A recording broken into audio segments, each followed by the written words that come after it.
kill a man to save your daughter? That's the question Rajveer Singh asks Imani Cole as he slides a phone across the metal table in a windowless room that smells like fear and bad decisions. The phone lands with a crack that echoes off concrete walls. On the screen, Imani watches herself confess to crimes she's never committed.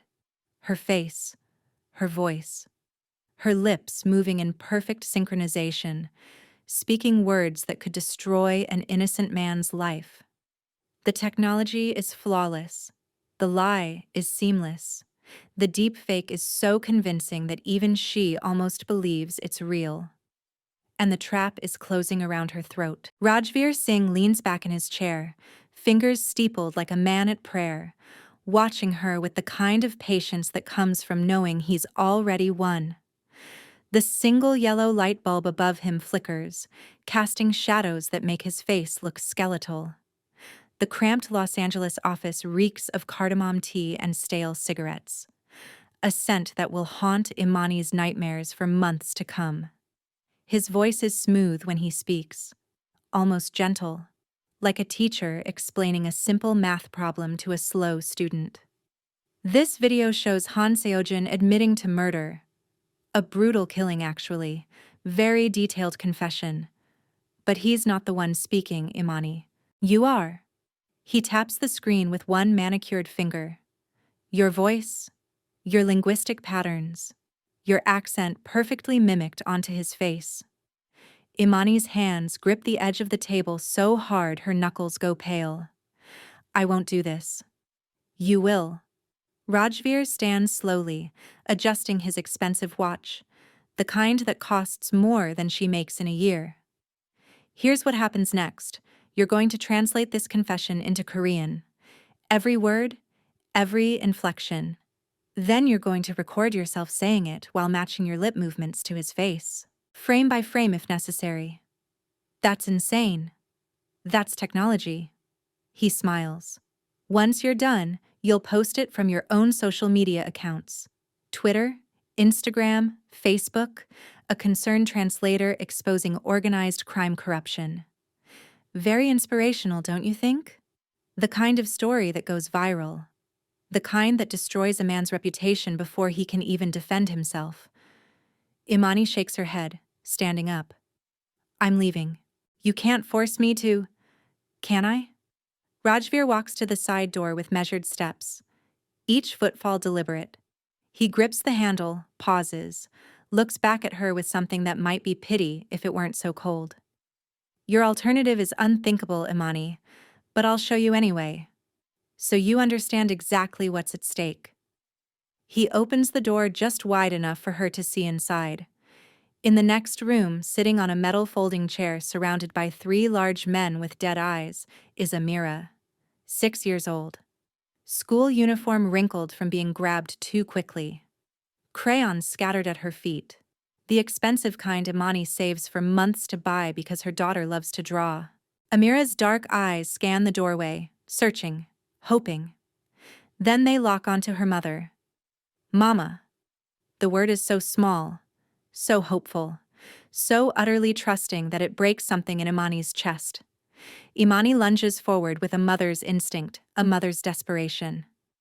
Baby, I'm here, Rajveer's hand shoots out, iron grip on her arm, stopping her cold. Your daughter remains unharmed as long as you obey every instruction I give you. His grip tightens until she feels bones grinding. Refuse me, and she disappears. Permanently. Do you know how many children vanish in this city every year? How many are never found? Please. Imani's voice breaks. Please, she's just a child. Exactly. A child who depends entirely on her mother's choices. He releases her arm, steps back. So choose wisely, Imani, because this is the only time I'll be patient. The only time I'll explain. After this, disobedience has immediate consequences. The door shuts.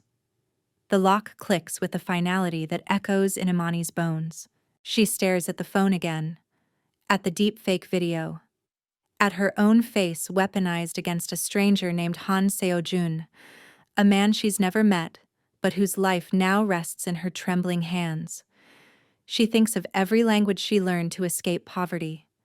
English from her grandmother, Korean from night classes at the community college, studying by flashlight after Amira fell asleep because they couldn't afford the electricity bill.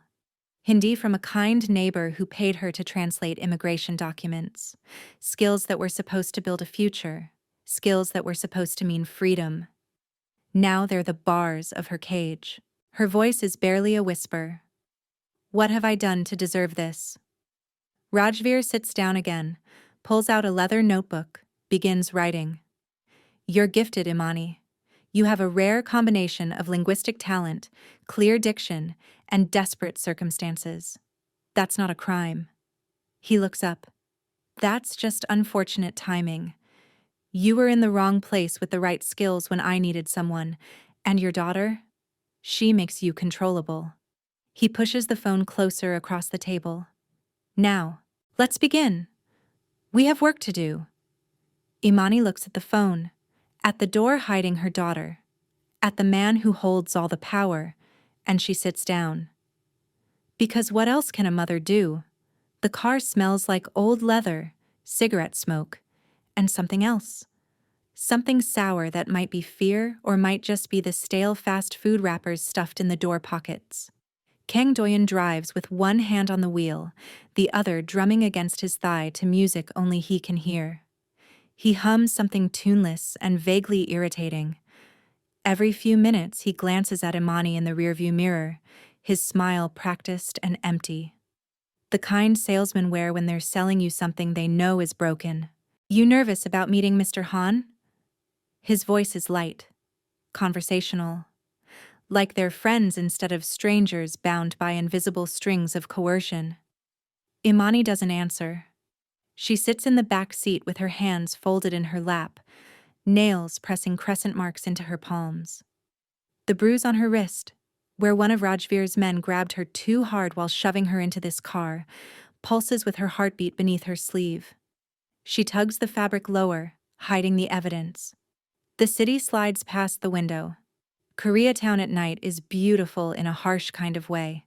Neon signs in Hangul that she can read fluently now, restaurants spilling light and voices onto sidewalks, elderly Korean women pulling shopping carts, young couples holding hands. A world she could have belonged to if circumstances were different. If she weren't being delivered like a package to a man she's supposed to destroy. Doyen chuckles at her silence. Strong, silent type. I respect that. He turns onto a wider street, slowing for a red light. Here's some free advice. Han Seojin's actually reasonable if you're honest with him, respectful even. It's dishonesty he can't tolerate. He has this weird ability to spot lies. Reads faces, body language, voice patterns. Almost supernatural. He pauses, letting that sink in. Then adds, almost as an afterthought. Funny how that works, isn't it? The most dangerous man I know values honesty above everything else. The observation stings like salt in a wound. Imani turns her face fully toward the window so he can't see her expression in the mirror. Can't read whatever might be showing on her face. Rajveer's instructions repeat in her mind like a mantra, like a curse. Observe everything. Report his schedule, his contacts, his movements, his habits. Follow my translations exactly when I send them. Relay every conversation, any deviation, any warning, and Amira suffers the consequences. And don't think I won't know. I have eyes everywhere. The light changes. Doyen accelerates smoothly. You'll do fine, he says, almost kindly. Just remember, in this business, trust no one. Not the people who hire you, not the people who pay you. And especially... He meets her eyes in the mirror, and for just a second the friendly mask slips, revealing something harder underneath. Especially not me. The words hang in the air like smoke. 5 minutes later, Doyen pulls up to a sleek glass building that towers over the surrounding structures. All sharp edges and expensive architecture, the kind of place that screams money and power and danger. Imani's hands are trembling. She clasps them tighter, willing them to stop. This is it. Doyen puts the car in park but doesn't turn off the engine. You have your story straight? Studied at the university extension program looking for steady work? I recommended you because we're old family friends? Yes. Her voice sounds hollow even to her own ears. Good. He hesitates, then adds, listen, whatever happens in there, remember your daughter's counting on you to be smart. Not brave. Smart. She opens the door, steps out into the cold Los Angeles night. The air smells like exhaust and distant ocean. Her legs feel unsteady, like she's walking on a ship's deck in rough seas. Behind her, Doyen watches her enter the building through the gleaming glass doors. Watches until she disappears into the elevator. Then he pulls out his phone, types a quick message with practiced efficiency. She's in. We'll report back in 24 hours. The response arrives before he's even finished reading his own message. Good. Keep close watch. If she shows signs of breaking, let me know immediately. The daughter is leverage, but only if the mother believes I'll use it. Doyen deletes both messages, slides the phone back into his pocket, and drives away, still humming that tuneless song. In the building, Imani rides the elevator to the 20th floor, watching the numbers climb, feeling like she's ascending to her own execution. When the doors open, she steps into a hallway that smells like expensive carpet cleaner and air conditioning. At the end of the hall, a single door waits. Unmarked, imposing. She walks toward it like a prisoner walking toward the gallows. And knocks. The penthouse is silent in the way expensive places are. Not quiet, but hushed. Deliberately muted. No street noise penetrates the triple-paned windows. No neighbor's television sets bleed through the walls. Just the whisper of climate control, the gentle hum of high-end appliances, and the faint clink of ice settling in expensive crystal glasses. Imani stands in the entryway, posture carefully controlled. She's dressed exactly like household staff should be. Plain black pants, white blouse, hair pulled back in a neat bun. No jewelry except her late grandmother's small gold cross on a thin chain. Eyes down. Shoulders relaxed but not slouched. Hands clasped loosely in front of her. She's practiced this in the mirror. Practiced being invisible. Practiced being overlooked. The apartment itself is beautiful in an austere way.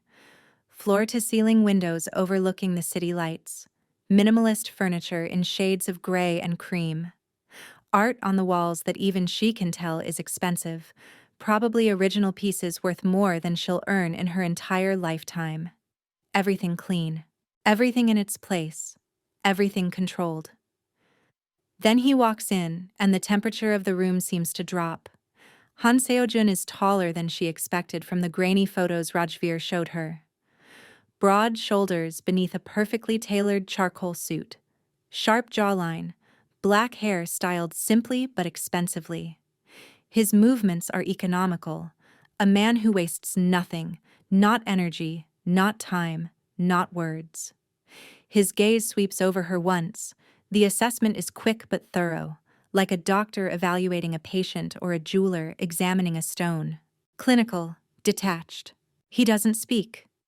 Just walks to the kitchen area, picks up a glass of water sitting on the marble counter, drinks slowly while continuing to observe her over the rim.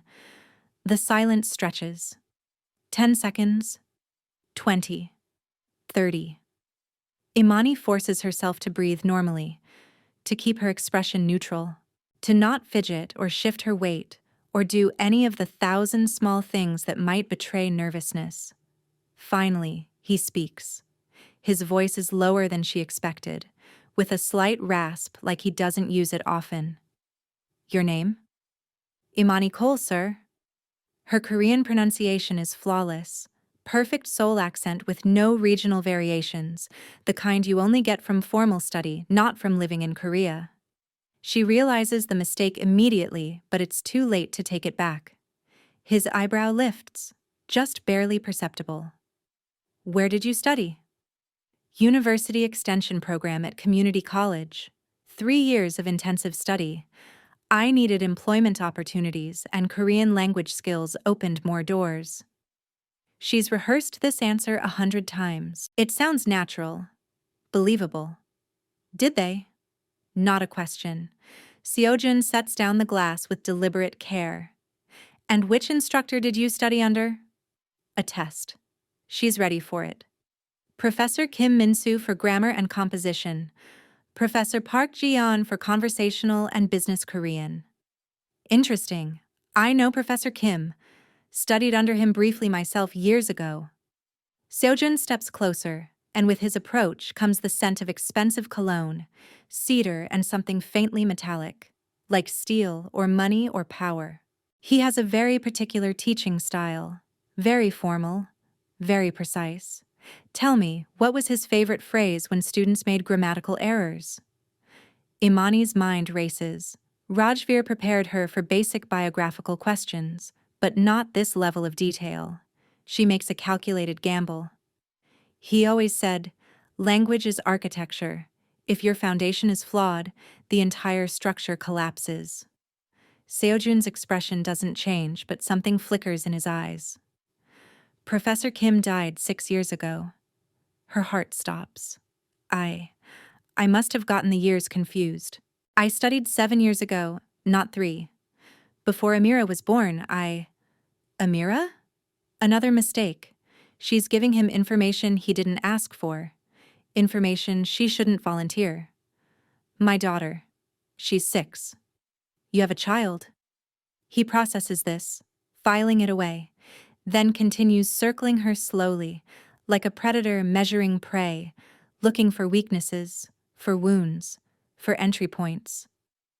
You're nervous, but not of me. You keep glancing at that phone in your pocket like you're expecting a call, and your Korean is too refined for someone who claims to have studied 7 years ago without regular practice. Language atrophies without use, Miss Cole, but yours is sharp, current. Like you've been speaking it daily. He stops directly in front of her, close enough that she can see the faint scar along his jawline, close enough that she can feel the cold radiating from his presence. You're afraid of something, he says quietly, something that isn't in this room, and that makes you either desperate or dangerous. He pauses, possibly both. Imani keeps her eyes down, says nothing, because anything she says now will be the wrong thing.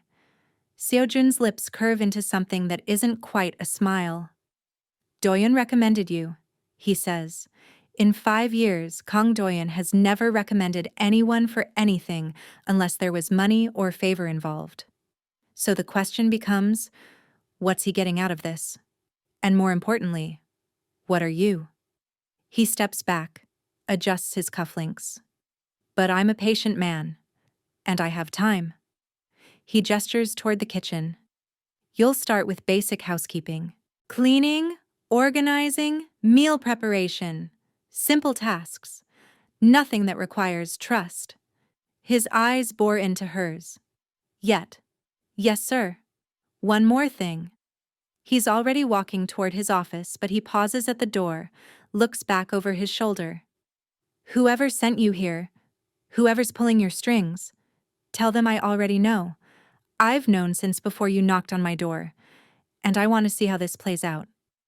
The office door closes with a soft click, and Imani stands alone in that cold, beautiful space, heart pounding so hard she can feel it in her teeth, knowing with absolute certainty that she's just walked into a trap, within a trap, within a trap. He knows. He knows something. Maybe not everything, but enough. And instead of throwing her out or calling the police or ending this quickly, he's chosen to let it continue. Which means either he's planning something, or he's testing her, or, worst of all, he's curious. And in her experience, curiosity from powerful men is the most dangerous thing in the world. Have you ever felt caught between impossible choices, where every option leads to pain? Stay with us to see what Imani does next. And if this story resonates with you, share your thoughts in the comments below. 3 nights later, Imani has settled into an uneasy routine.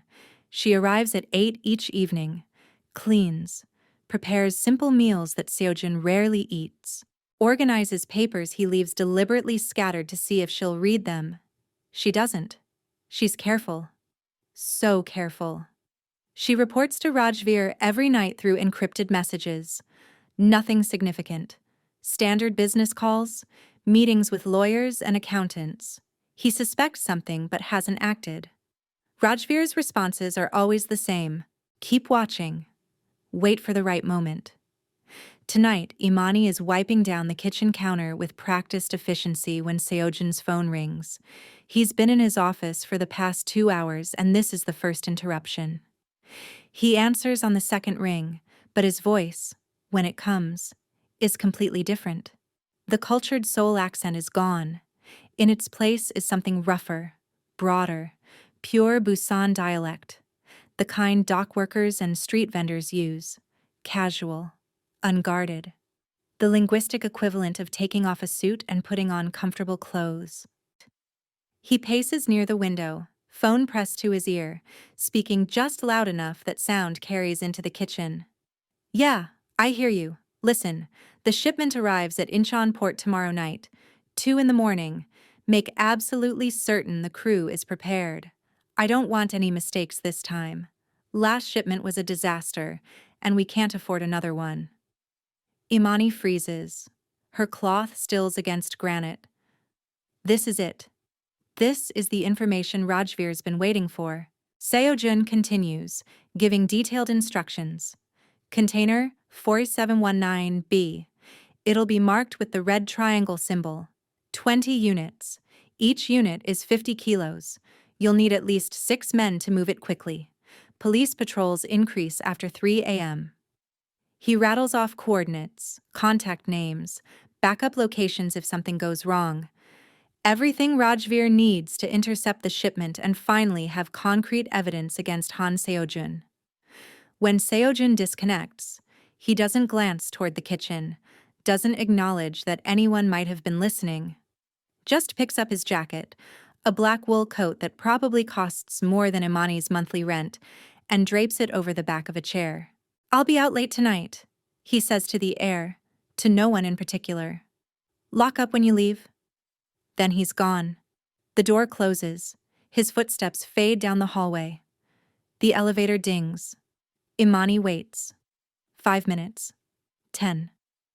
Her hands shake as she retrieves the burner phone Rajveer gave her, hidden in a false pocket sewn into her bag's lining.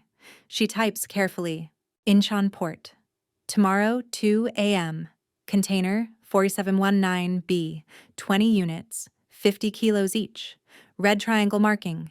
6+ crew members. Police patrol increases after 3 a.m. She includes the coordinates, the contact names, everything. Her finger hovers over the send button for just a moment. She thinks about Amira, about the bruises Rajveer's men left on her daughter's arms when they grabbed her from school, about the dead look in Rajveer's eyes when he explained exactly what would happen if Imani failed him. She presses send. The response is almost instantaneous. "Excellent work. This is what we've been waiting for. Stay at your position tomorrow. Report any changes immediately." Imani deletes the messages, clears the cache, hides the phone again. Then she finishes cleaning the kitchen with hands that won't stop shaking, trying not to think about what she's just done, trying not to think about the fact that she might have just signed a man's death warrant based on a phone conversation he practically performed for her benefit.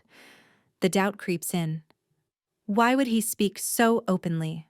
Why give such specific details where she could hear? But she pushes the thoughts away. Because thinking too much, questioning too much, is a luxury she can't afford. She has to trust that Rajveer knows what he's doing, has to believe that Seojun is truly the criminal Rajveer claims he is. Because if he's not, no, she can't think about that. She locks up the apartment and goes home to her daughter. The next night, at exactly 2 a.m., Rajveer's team moves in on Incheon Port. 20 armed men, 3 vehicles, expecting to find evidence, expecting to catch Seojin's operation in the act, expecting this to be the moment that finally breaks his empire. Instead, they find police, dozens of them, SWAT vehicles, tactical teams, spotlights that turn night into day. Helicopters hovering overhead with searchlights painting circles on the concrete. The raid is swift and brutal and perfectly coordinated. 3 of Rajveer's men are arrested before they can even draw weapons. 2 more are wounded trying to escape. The rest scatter into the industrial maze of the port, pursued by officers and dogs.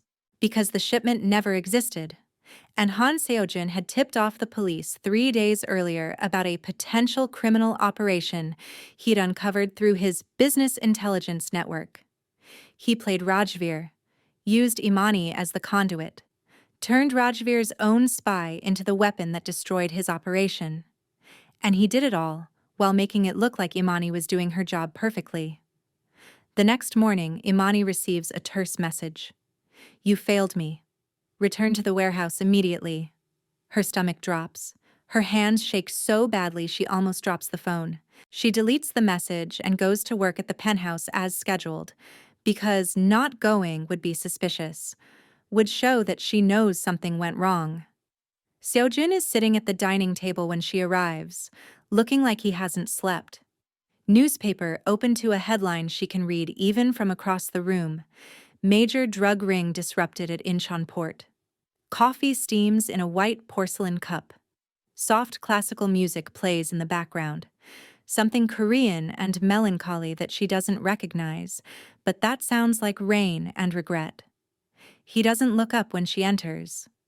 "Good morning, Miss Cole." "Good morning, sir." Her voice sounds normal, professional, like her entire world isn't collapsing. "Sleep well?" "Yes, sir." He folds the paper with deliberate care, the way someone folds a flag at a military funeral. Finally meets her eyes. His gaze is calm. Dangerously calm, the kind of calm that comes before violence. Interesting news this morning. Apparently, someone tipped off a criminal organization about a shipment at Incheon Port. A shipment that didn't exist. The police were very grateful for the anonymous information I provided them 3 days ago about suspicious activity. He stands slowly. Quite the coincidence. Imani can't breathe. The room tilts slightly.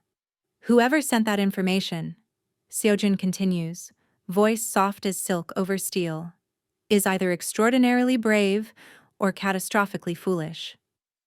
He crosses to her, stops so close she can see the faint scar along his jawline, can smell cedar and expensive coffee and something she can't identify. "What do you think, Miss Cole? Brave or foolish?" She can't answer. Her throat has closed completely. He reaches past her. She flinches involuntarily. But he's only taking his jacket from the hook by the door. Instead of putting it on, he drapes it over her shoulders. It's heavy, warm, smells like safety she doesn't deserve, and protection she hasn't earned. "Be very careful," he says quietly, adjusting the collar with surprising gentleness. "In my world, people who are forced to betray others sometimes forget they can still choose differently. They forget that there are always more options than the ones they've been shown." He steps back, studies her face like he's memorizing it. "You have a daughter, 6 years old. Amira, I believe you said." Terror floods through her. "Please don't." "I would never harm a child, Miss Cole. Never." His voice carries absolute conviction. "But other people would. Other people do. Every day." He pauses. "The question is, who are you more afraid of? The man who threatens your daughter? Or the man standing in front of you right now?" He walks toward the door, pauses with his hand on the knob. "Think about that. And think about whether the person holding your leash has given you any reason to trust them. Any reason at all. Then he's gone. And Imani stands there wrapped in his coat. realizing that he's just offered her something she thought was impossible. A choice. A real choice. Not an illusion of choice that's actually just another trap, but a genuine opportunity to switch sides. The coat weighs heavy on her shoulders, and she understands suddenly that it's a symbol. Protection. Offering. Invitation. But accepting it means war with Rajveer, means risking everything, means gambling her daughter's life on the word of a man she barely knows. She's not ready to make that choice. Not yet. But the seed has been planted, and seeds, once planted, have a way of growing in the dark. The warehouse in Little India sits on a street that smells like spices and diesel fuel and human desperation. It's the kind of place where people don't ask questions, don't look too closely, don't remember faces when police come around asking. Inside, the building reeks of rust and old fish and fear that's soaked into the concrete over years of similar meetings. Rajveer Singh paces in front of Imani like a professor disappointed in a failing student. In his hand, a thin bamboo rod, flexible enough to hurt without breaking bones, leaving marks that fade within days. In some cultures, it's a teacher's tool. In his hands, it's an instrument of correction. You think you can betray me?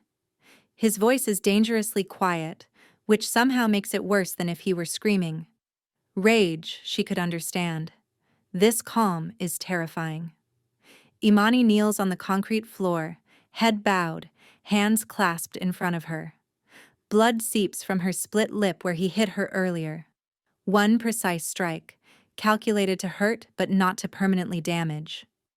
Her jaw is already swelling.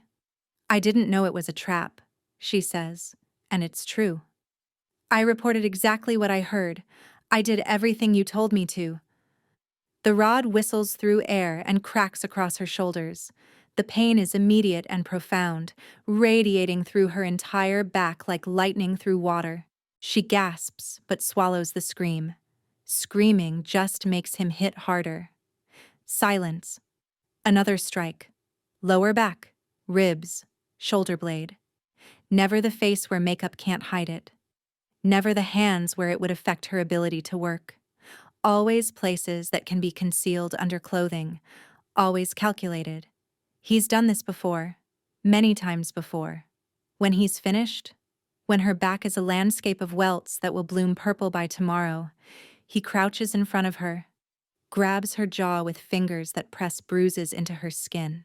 This mouth, he hisses, forcing her to look at him, cost me 3 men and $1 million in equipment. Perhaps I should ensure it never makes another mistake. Imani tastes copper, says nothing, because anything she says right now will be the wrong thing. He studies her face like he's deciding whether she's worth keeping. Then he seems to reach a conclusion and releases her jaw with a contemptuous shove. You want to see your daughter? She nods. Can't speak.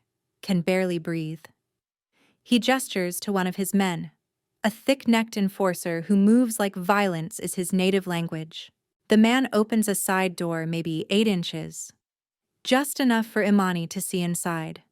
There, in the next room, maybe 10 feet away, sits Amira on a wooden crate.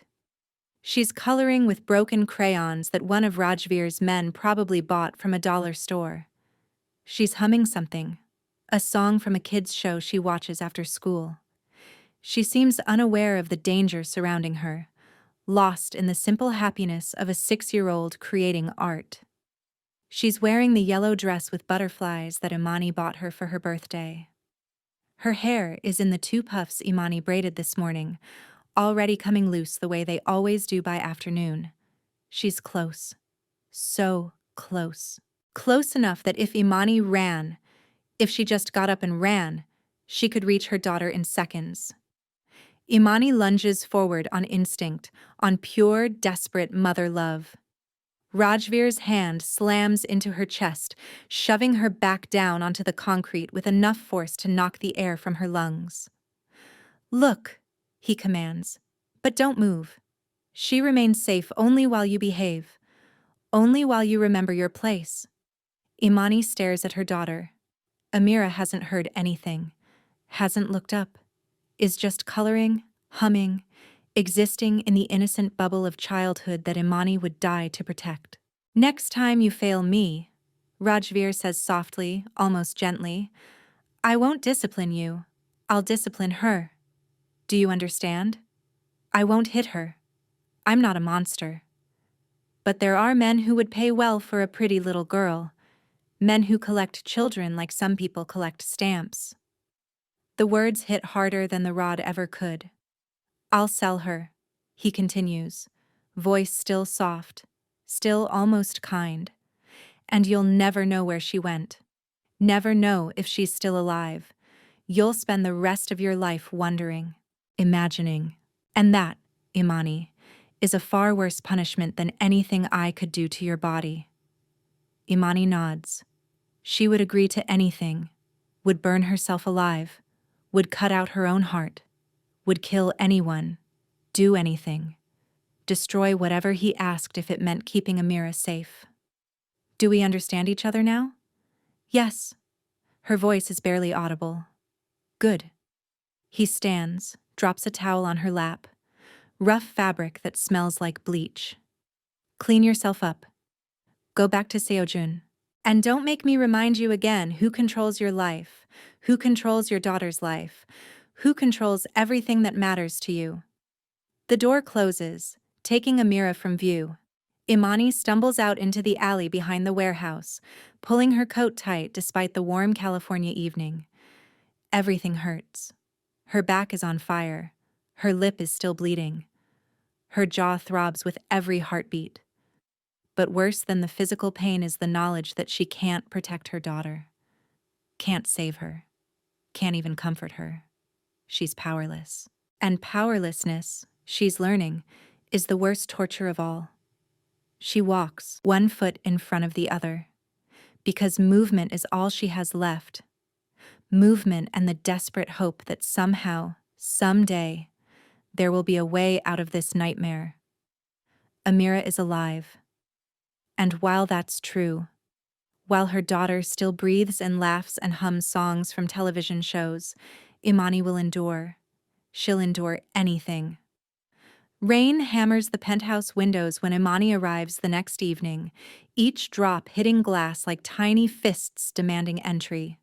She's wrapped a silk scarf around her neck, expensive looking, borrowed from a thrift store. She's layered concealer over her jaw where the bruises bloom dark against her brown skin. She moves carefully, deliberately, hiding the stiffness in her ribs where the rod struck hardest.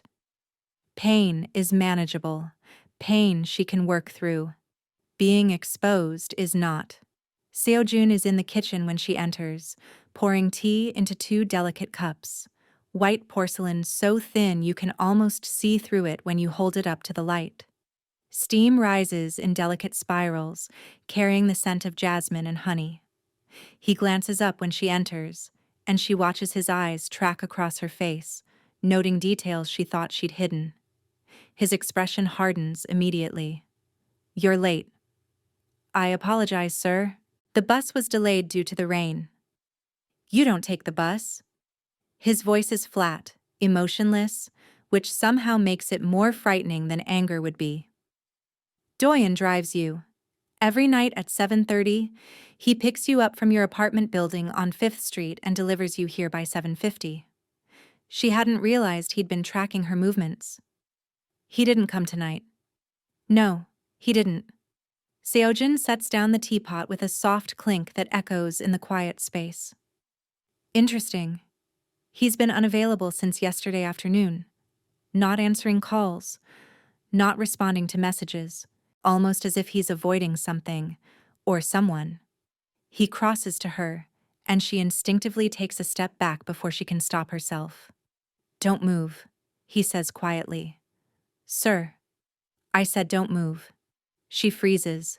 Every muscle in her body wants to run, to flee, to protect herself from whatever's coming next. Seojun approaches slowly, like you'd approach a wounded animal. Careful, non-threatening, but determined. He studies her face with unsettling intensity, his gaze traveling from her eyes to her concealed jaw, to the edge of the scarf wrapped perhaps a bit too carefully around her neck. "Who did this to you?" His voice is so quiet she almost doesn't hear it over the rain. "No one. I'm fine. Don't lie to me." Still quiet, still controlled. But underneath, she can hear something else. Something that might be fury if it weren't so carefully leashed. "I've seen enough violence to recognize its aftermath. Someone hurt you. Recently. Within the last 24 hours. She says nothing. Can't speak. Because admitting it means admitting everything else. His hand lifts. Slowly, carefully, giving her time to flinch away. When she doesn't, his fingers hook gently under the silk scarf and tug it loose. The fabric falls away like a curtain dropping. Purple-black bruises bloom across her throat where Rajveer grabbed her.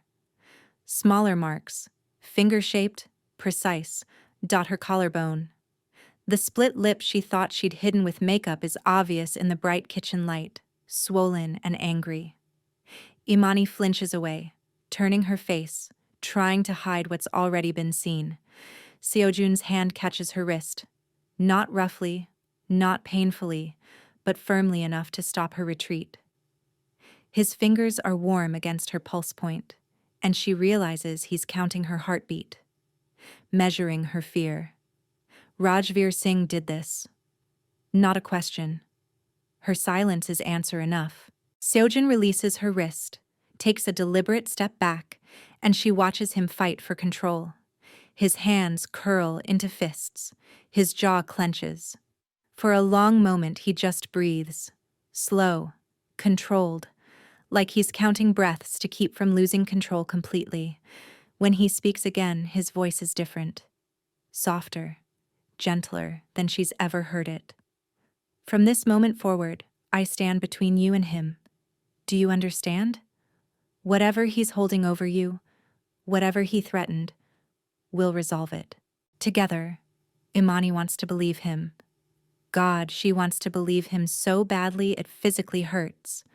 But belief is a luxury she can't afford. Hope is a weakness that gets people killed. "You don't understand what he's capable of," she whispers. "You don't know what he'll do if I—" "Then tell me." Seojun picks up the scarf from where it fell, holds it out to her like an offering, like a treaty. "Tell me everything, and let me help you." She takes the scarf with shaking hands. "Why would you help me? I'm nobody. You barely know me. And you already suspect I'm working against you." "I know enough." His eyes hold hers, and she sees something in them she didn't expect. Not pity, but recognition. Like he sees himself in her somehow. "I know courage when I see it. Real courage. Not the absence of fear, but the ability to act despite it. I know what it looks like when someone's protecting something precious. And I know what desperation looks like because I've worn it myself." He pauses, seems to consider whether to continue. Then, "When I was younger, much younger, I made choices I'm not proud of. Did things I can't undo. Hurt people who didn't deserve it. All because I thought I had no other options. Because powerful people convinced me I was trapped." He steps closer again, this time with no threat in his posture. Just presence. Solid. Real. "It took someone showing me a different path before I realized the cage I was in had an unlocked door. I just had to be brave enough to walk through it." Imani's eyes burn with tears she won't let fall. "What if walking through that door gets my daughter killed?" "Your daughter?" He processes this new information, filing it away. "That's what he's holding over you, a child." She nods, not trusting her voice. Something changes in Seojun's expression, a softening that transforms his entire face. "How old?" 6. Her name is Amira. She's... Imani's voice breaks. "She's everything, and he has her. And he'll hurt her if I don't." "He won't." Seojun's voice carries absolute conviction. "I promise you, on everything I am, everything I've built, He will not touch your daughter. We'll get her back. Safely. And then we'll make sure he can never threaten either of you again. You can't promise that. I can. And I just did. He picks up one of the teacups, presses it into her hands. The warmth seeps into her cold fingers. Drink. Then sit down. And tell me everything. Not because you have to, but because I'm asking you to trust me. Just once. Just this moment. Imani looks at the tea. At this man who should be her enemy, but who's offering her the first real kindness she's experienced in months. She thinks of Amira, of the warehouse, of Rajveer's threats, of the impossible choice she's being offered. And for the first time since this nightmare began, she lets herself consider the possibility that maybe, just maybe, there's a way out. She sits down at his dining table, takes a sip of tea, and begins to talk. She tells him everything. 2 days later, the video explodes across the internet. It spreads like wildfire. Reddit, Twitter, Instagram, TikTok, news sites. Han Seo-jun in perfect HD, sitting in what appears to be his office, confessing to murder. Voice steady, expression calm, words damning. The lips match perfectly. The voice is flawless. The setting is identical. Except none of it is real. But the internet doesn't care about truth, only spectacle. By noon, LAPD issues a summons. By evening, news vans circle his building. His lawyers scramble. Business partners distance themselves. Overnight, everything crumbles. Imani watches it unfold on the TV, stomach sinking. This is her fault. Her voice. Her translation. Her fingerprints all over the lie. Seojun stands by the window, phone pressed to his ear, issuing calm instructions to his legal team. When he disconnects, he turns to her. His expression is unreadable. I need to go to the station, answer questions. They'll arrest you? Perhaps. Perhaps not. The video contains technical flaws, traceable with proper analysis. He retrieves his jacket. While I'm gone, listen carefully. He crosses to her, hands settling on her shoulders, grounding. Open the door for no one, answer no unfamiliar calls, and don't trust Doyun. His eyes bore into hers. He's been feeding Rajveer information for months, schedules, business details, everything. I've known from the beginning. Her blood runs cold. What? He's the inside connection, the one who gave Rajveer access to my life. Sojun's grip tightens slightly. You're not safe yet, but you will be. I promise. He releases her, heads for the door. Wait. Her voice cracks. What if something happens to you? Seojun pauses, looks back. For the first time, vulnerability flickers across his features. Then take the contract on my desk, your official translator position. Take it and run. As far as necessary. He swallows. But I'm returning. Don't believe anyone who claims otherwise. Trust me. The door closes, and Imani is left alone, watching the man who protected her walk into a trap she helped create. The guilt suffocates. The fear is worse. Because she's realizing something terrifying. She doesn't just need him to survive anymore, she's falling for him. And in this world of violence and forced choices, love is the most dangerous thing of all. The call comes at 3:47 on Tuesday afternoon. Imani is folding laundry when her phone buzzes. Unknown number. She almost ignores it. Then instinct. Mother's instinct, that bone-deep radar, makes her answer. Mama.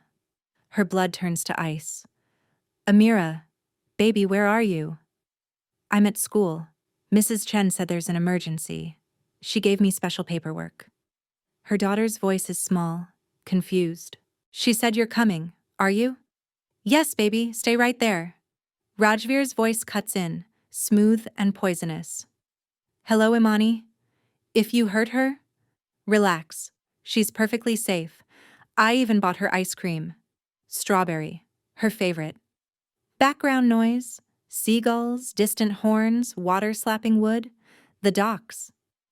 Mrs. Chen was quite cooperative once I explained the financial opportunity. Amazing what people will do for money. Imani's hands shake violently. What do you want? What I've always wanted. Han Seojun's life, and you're going to deliver it. His voice hardens. Go to his kitchen, second drawer left side. There's a paring knife. Small, wooden handle. Take it.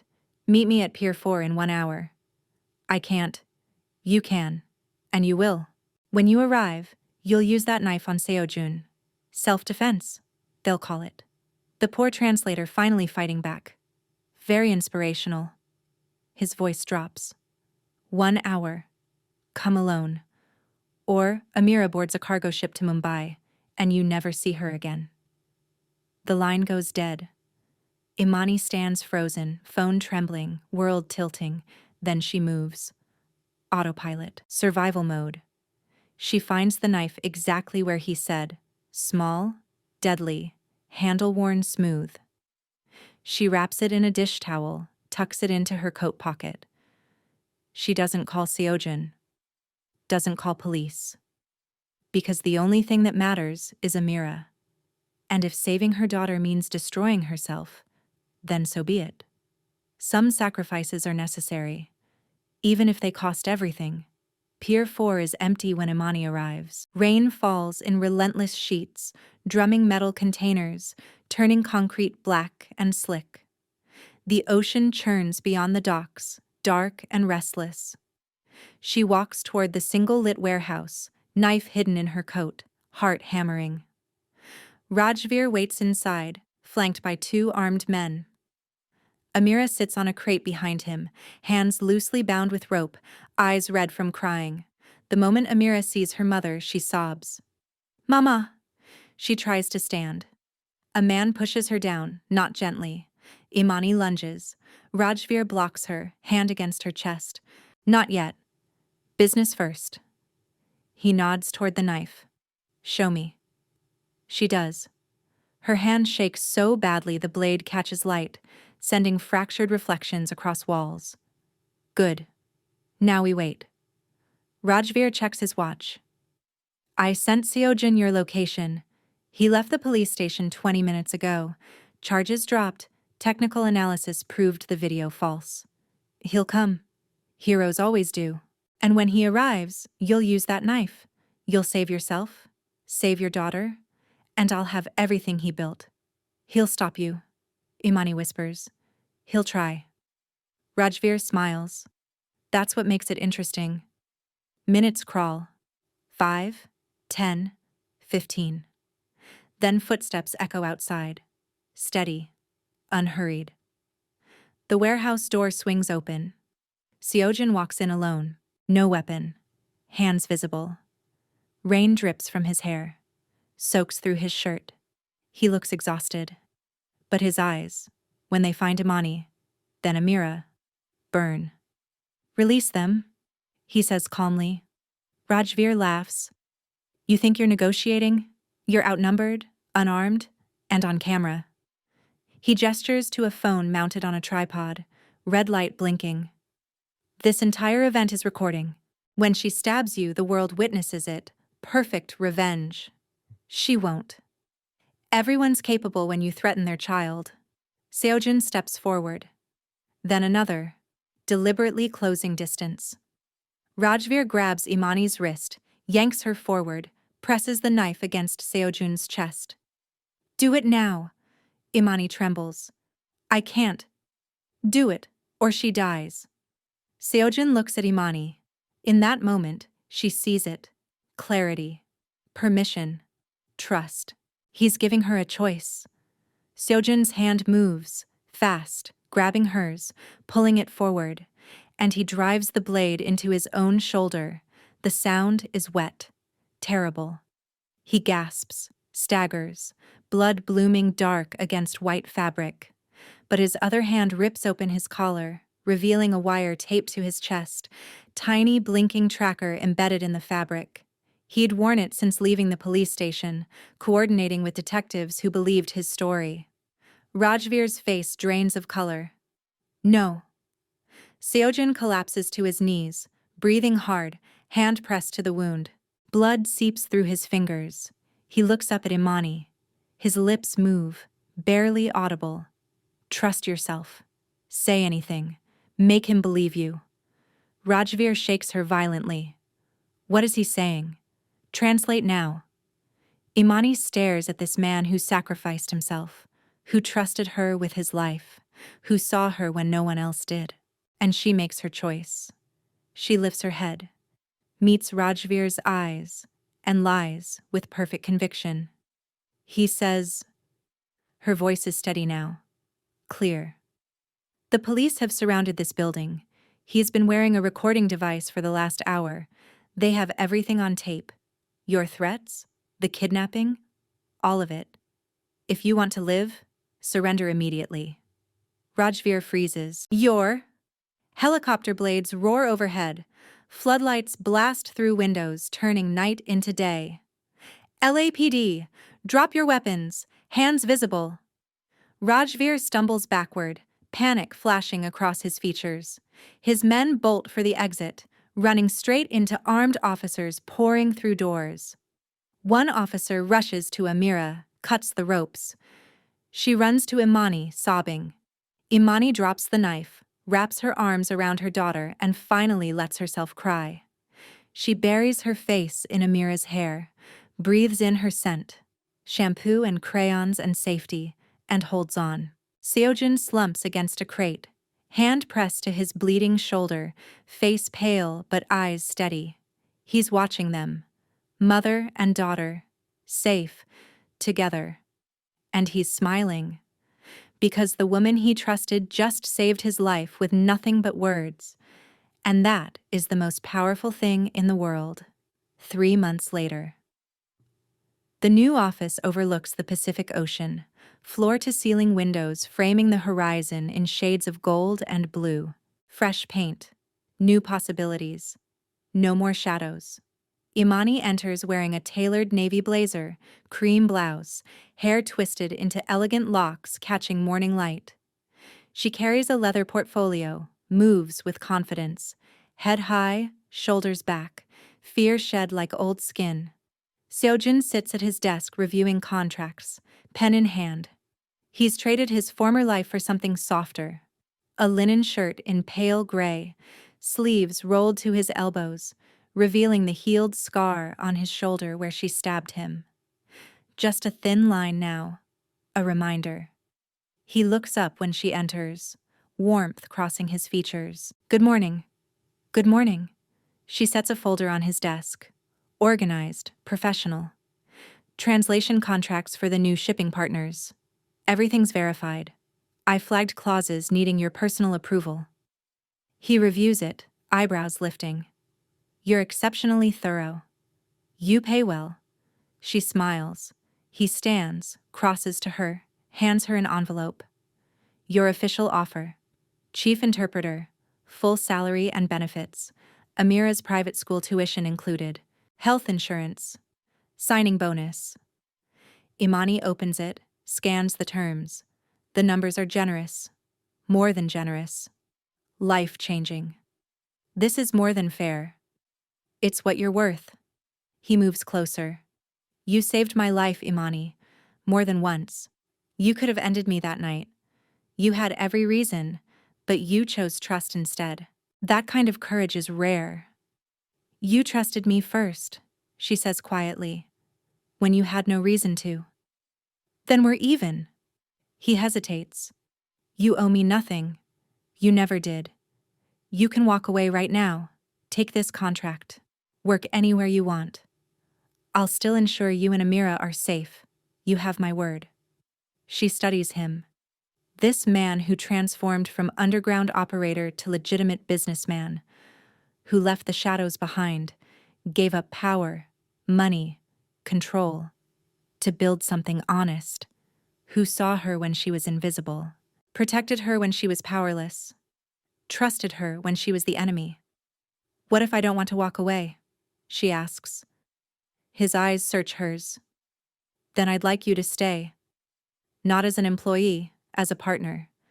As someone who's here by choice, not necessity. Imani's heart swells. For so long, every choice was made for her. By violence, by fear, by desperation. But this is hers. I choose myself, she says softly. I choose freedom. And I choose you. Seojun exhales, relief breaking across his face like sunrise after endless night. He reaches for her hand, slowly, carefully, giving her time to pull away. She doesn't. Their fingers lace together, warm, steady, equal. Outside, the ocean glitters under California's sun. Somewhere in the building, Amira is in the company daycare, laughing with other children. The sound of her laughter drifts up through the vents, pure, unbroken, whole. And Imani realizes, this is freedom. Not the absence of fear, but the presence of choice. Not surviving, but living. She squeezes Seojun's hand. He squeezes back. And together, they turn toward the light. Toward the future they're building. Brick by brick. Word by word. Together. This isn't the end of their story. This is only the beginning. But it's a beginning worth fighting for. Worth believing in. Worth every scar, every tear, every moment of terror that brought them here. Because some things, some people, are worth the risk. And love? Real love, built on respect and choice and equality, that's the most inspirational thing of all. Thank you for journeying with us tonight. This romance between a boss who left his dark world behind and a woman who refused to stay a victim reminds us that courage comes in many forms and that love can bloom even in the darkest places. If this story touched your heart, please share it with someone who needs hope. And we'd love to hear from you in the comments. What would you have done in Imani's place? Until next time, choose yourself, choose freedom, and choose love.